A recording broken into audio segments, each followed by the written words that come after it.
CKGSB, China's only not-for-profit independent business school.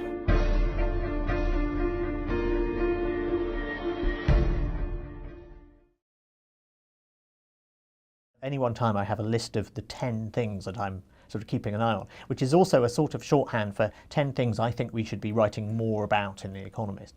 I suppose the ones that spring to mind straight away are 3D printing and digital manufacturing, and that's something that's sort of we've been banging on about for a couple of years now, and is starting to sort of now people are saying it's overhyped, but I think there is something significant about it. I think there are quite a lot of misconceptions about it, in particular the idea that this will repatriate all manufacturing from China to America. I just don't think that's going to happen. I think Chinese manufacturers are making very good use of this technology, and it will make Chinese manufacturing more agile and faster, and and so forth. So I think this is a very interesting technology.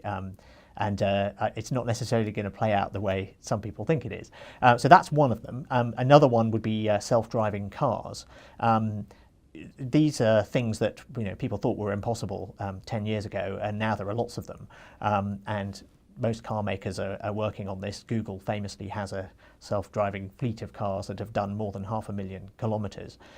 This is the kind of technology that I think could spread much more quickly than people think. I think people are expecting that they won't see this technology at all until they buy a car that's completely autonomous. And in fact, what's happening is is that cars are slowly becoming more autonomous. So the cruise controls get cleverer, and there are cars going on the market this year that can drive themselves in traffic, in city traffic, so they stay in lane and they don't crash into the car in front.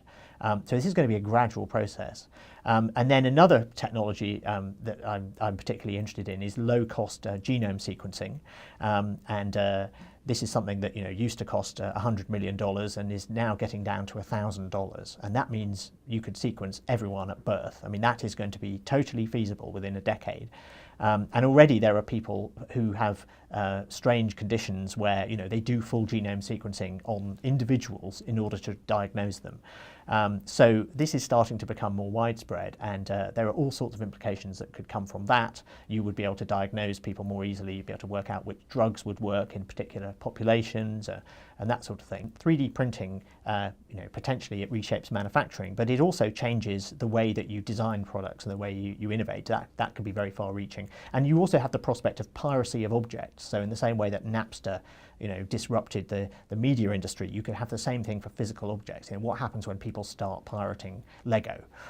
We don't know, and that may not happen because it may not be precise enough, but betting on the technology not being good enough is usually not a good idea. If you look at the self-driving cars, that could be extraordinary. I mean, that would change the car industry, because for a start, the cars would all have to be a different shape if you're not driving them anymore. Essentially, you just want a room on wheels. And then actually owning a car might not make any sense, because you could just summon one using your smartphone and get in it, and then it would take you somewhere. So actually, the whole model of car ownership might start to look a bit anachronistic.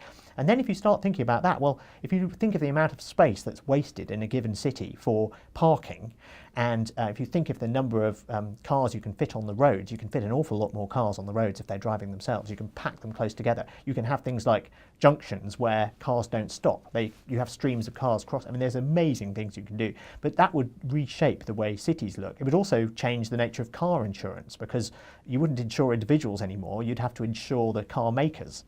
So that would affect all sorts of industries. And then look at the whole genome sequencing. That would completely undermine the health insurance industry. If you could accurately predict who is at high risk and who is at low risk, then the insurance industry model falls apart, because the high risk people have unacceptably high premiums and the low risk people don't have to pay at all. There's just no point in getting insured. So then the only way to resolve that unfairness is to have socialized medicine. So that changes the way the healthcare industry works. So these are technologies that have amazing potential to disrupt an awful lot of industries, and that's what makes this so interesting.